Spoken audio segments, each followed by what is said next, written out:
दोस्ती मत करना। ये बड़े कुर्ते और छोटे पजामे लोग बड़े खतरनाक। भारत माता को अभी भी हम सब लोगों ने झुकने नहीं दिया। आज हम सब ने देखा कि किस प्रकार से अफगानिस्तान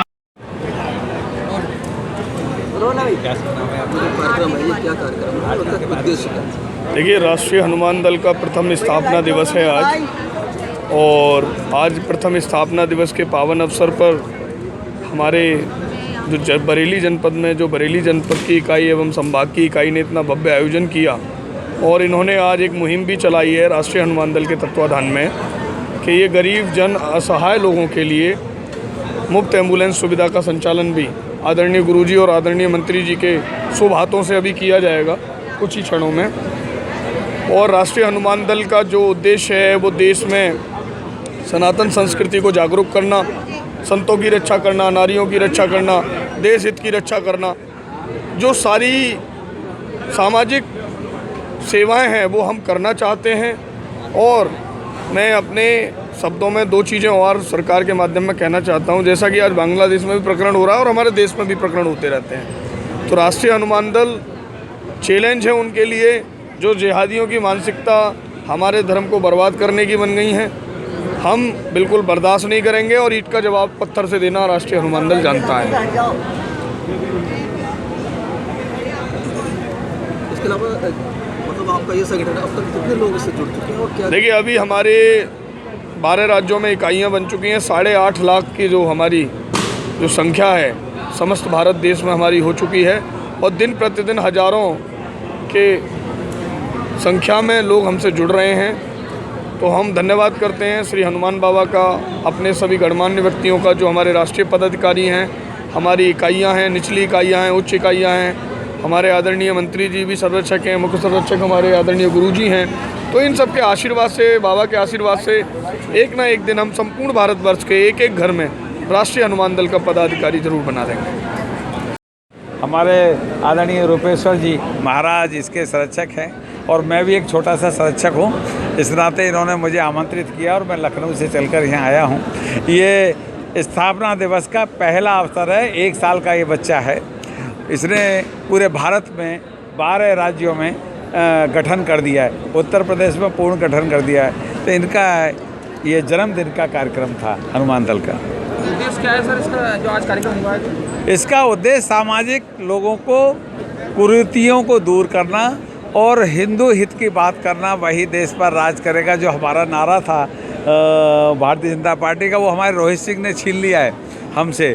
तो इसलिए ये हिंदू हित में काम करते हैं और सभी के समाज के हित में काम करते हैं। कहीं कन्याओं के विवाह के लिए या कहीं कोई गरीब है उसके उपचार के लिए ये काम करते हैं। अच्छा कार्य कर रहे हैं, बहुत अच्छा कार्य। इनके मैं ये 5वें शायद कार्यक्रम में हूँ।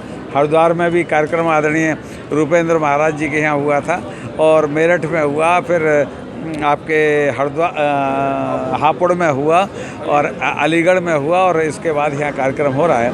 तो इसलिए इनके मैं सब कार्यक्रम में जाता हूँ। और आज मेरा कार्यक्रम सरकारी आपका कानपुर में था, परंतु चूँकि मैं 1 महीने पहले इनको तिथि दे चुका था तो इन्होंने अपना एडवर्टाइजमेंट कर दी थी, इसलिए मुझे आज यहाँ आना रहा। आगामी विधानसभा में आप क्या भूमिका रहेगी इस तरीके से? आदरणीय योगी जी के नेतृत्व में प्रदेश में भारी बहुमत में सरकार बनेगी। 300 प्लस हम लोग जाएंगे, क्योंकि आप देख रहे हैं कल अभी मैंने बताया था कि अदनान खान नाम का एक सपा का गुंडा है। उसने ये कहा है कि परसों सुल्तानपुर में उसने ये कहा है कि हे हिंदुओं, अखिलेश की सरकार आएगी तो हम लोग हिंदू जो जानवरों की पूजा करने वाले जानवरों, तुम्हारी सब बहन बेटियां हमारे हरम में होंगी, यानी बीवी का काम करेंगी, और तो हम तुम्हारे दामाद के रूप में काम करेंगे। जितना भी व्यवसाय बना रहे हैं, ये उसने परसों कहा है और कल अखिलेश ने उसका सम्मान किया है, और शाम को हमने गिरफ्तार, योगी सरकार ने गिरफ्तार कर दिया है। ये योगी सरकार बदमाशों को ऊपर बुलडोजर चलाएगी, कहीं चूकेगी नहीं। ठीक है।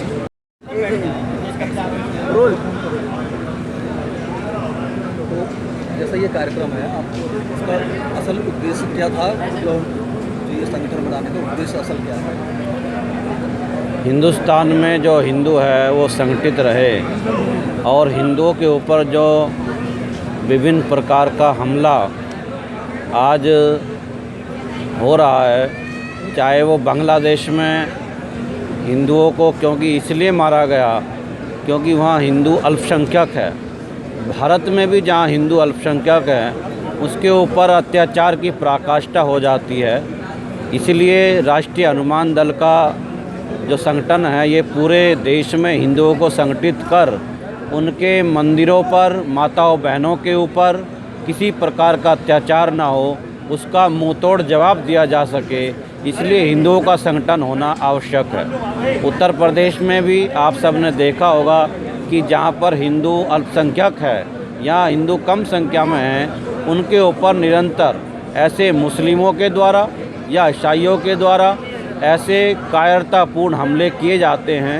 हिंदुओं को दोयम दर्जे का नागरिक इस देश में समझा जाए, ऐसा मानसिकता के कारण आज अनेकों राजनीतिक दल हिंदुओं को और हिंदुओं के वोट बैंक की कोई वैल्यू नहीं मानते।